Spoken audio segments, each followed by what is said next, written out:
So when I look at 2019, I say the following things. I look at specifics of what's going on in the world, and then I think about history. Let me just make some points. The aftermath of bear markets is huge upside.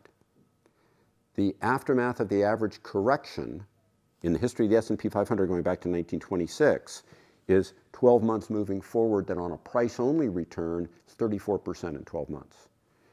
When you take all the calendar years that have been up 5% to down 5%, that bandwidth of up a little to down a little, the average subsequent calendar year's been up 24% total return. The period that we've been through normally would lead you to strength. But of course, that's just historical, and this time could be different.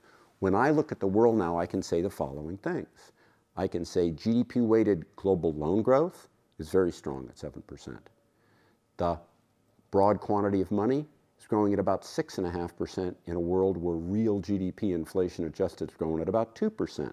That means there's a lot of excess stimulus in that money growth. It's not so much coming out of America as coming out of the world.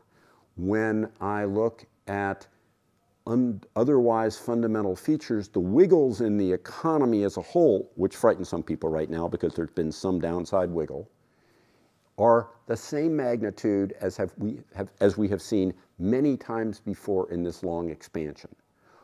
I have made a big point about the fact, and others have too, which makes me a little bit afraid of it, because whenever others agree with me, I don't like it.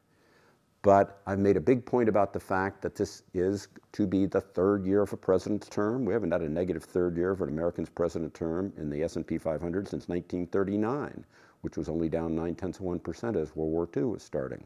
The third year of a president's term is in American political history a kind of a sweet spot that overlaps a lot with what I've otherwise referred to in my writings as the 91% miracle, which tends to have the quarters following a midterm election tend to move positive even over the 9 months, 91% of the time, even if one of the quarters is negative.